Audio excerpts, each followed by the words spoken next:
Some experts about what new trends they are seeing in their industries and what new offerings they have to tell us about.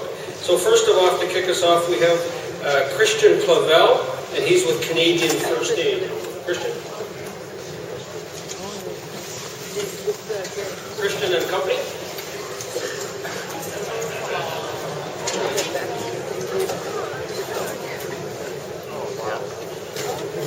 This is Dave with his with Patton. Actually, they refer to him as General Patton. 200 pounds and just under 3 years old, and he represents the Manitoba Search and Rescue. So he asked me, well, if we could just do a little bit of promo. So it's a completely volunteer-based organization. They rely on donations made by companies and organizations. And believe it or not, I was just told this. Apparently, it's a Kevlar plate. Kevlar vest, and they had to reinforce it because they didn't make that size, and it can apparently take in a 38. Right now, it can take a shot at a 38 bullet. Not that they want to test it, so that's what I was told. I just figured, just for promo. But essentially, if you want a picture with Patton, you can come to booth 30 after I speak. I only have a few minutes, and I guess I wanted to first off thank Carmen for the opportunity, as well as Bob, regarding just the opportunity to speak. My name is Christian. I'm I guess first and foremost, up until about a year ago, I was a volunteer firefighter south of Winnipeg in the arm of Red Shot, St. Paul, St. Agatha, Lachine, Grand Point. Did that for about 8.5 years. I'm the president and head instructor of Canadian First Aid Training Limited, based out of Winnipeg. Our office is in St. Boniface. And I guess I wanted to just discuss a few things regarding some of the things that are going on in the first aid industry. Being it as many of you are all in the safety industry in one way, shape, or form. Safety personnel, safety managers, first aid instructors. I'm in one way, shape, or form a first aid instructor trainer with both the Red Cross and the Heart and Stroke.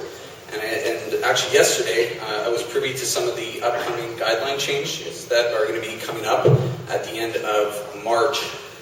You may or may not be aware, but October 18th of this past year, there were some guidelines that were put out.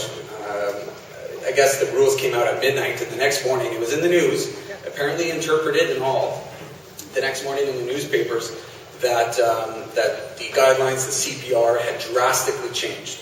CPR has been around for 50 years, and apparently everything was kind of upside down, and some major myths and discrepancies and some interpretations were made in that 5-6 hours, because obviously we know how the news cycle works. It works very quickly, and so I guess I want to just discuss a little bit about that.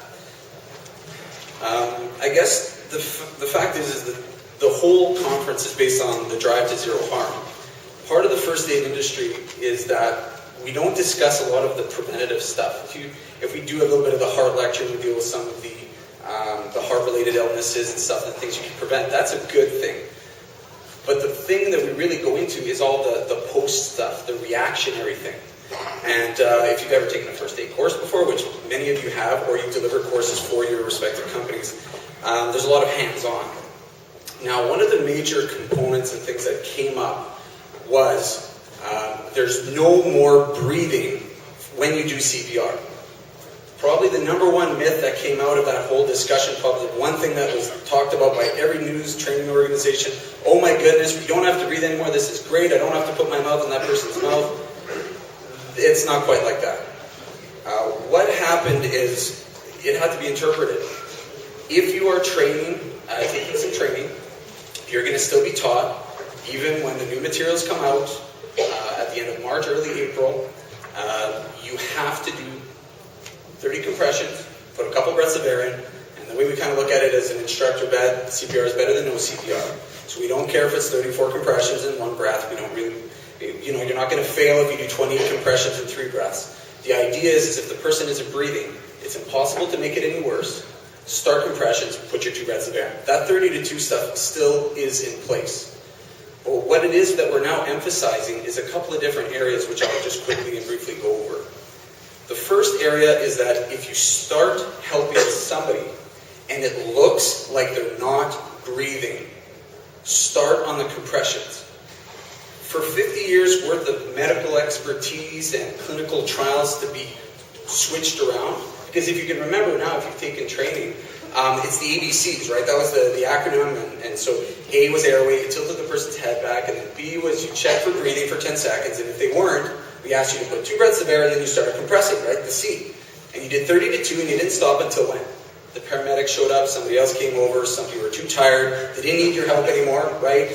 If they tell you to take your tongue out of their mouth, they don't need the CPR, okay? So there was the ABCs, and that made sense, right? But now what we're saying is the fact that they are not breathing, it becomes pretty obvious. Now you may or may not have ever witnessed this, and TV doesn't really do it justice.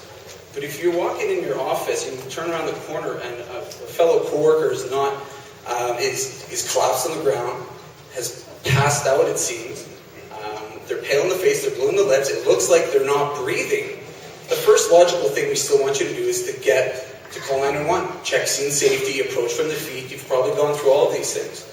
But now we're saying is if it looks like they're not breathing, we want you to start compressing right away. Okay, and it seems weird, right? Because you think, like, what if he's still breathing and I do compressions? Can I hurt him? Absolutely.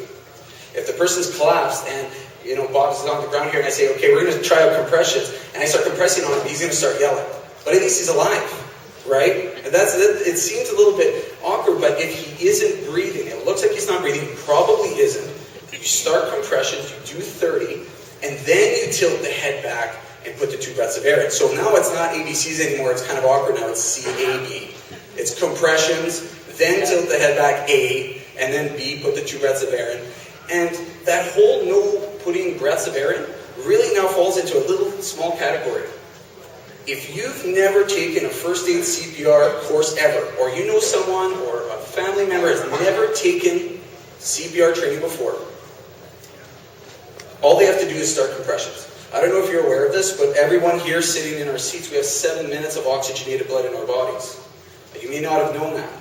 But the problem is that if we don't do anything, we don't start compressing to start kind of priming that pump, within 4 minutes there's a deprivation enough to cause permanent brain damage. So that's the problem, right? Even if they make it, the quality of life may be diminished. So as soon as you see that they're not breathing, start the compressions. You may not be able to do the breath stuff, but at least do the compressions until maybe somebody gets a face shield or a face mask and a first aid kit. That's what it's going to kind of take to at least give them a chance to survive. Now, I've only got a minute left, and I wanted to discuss this because I feel this is that second component that fits in with this new CPR stuff. And then if you need any interpretation, if you're a first aid instructor, feel free to swing by. I'm a first aid instructor with both the Red Cross and the Heart and Stroke, so that means I recertify instructors, and in a lot of ways I actually have to stay very objective regarding this. If you start doing CPR, that's a good thing. The chance of survival for that person, though, you may or may not know this, it's only about 4%. So if all I have at my disposal is compressions and breathing, and I actually do CPR and the ambulance is 20 minutes away, the chance is if you have 100 people in this room, and only 4 people would survive. If you do the CPR and you integrate a defibrillator within those few couple minutes, and I don't know if you remember this in the training, but it looks like a lunchbox, and if you open it up, it looks like a Fisher-Price toy. They're very user-friendly, and the best part is they can't shock people who don't need it. Did we know that? It's impossible. You could be having a crazy Christmas party and say, let's shock each other, woo! It's not possible, okay? Even though you may want to do that.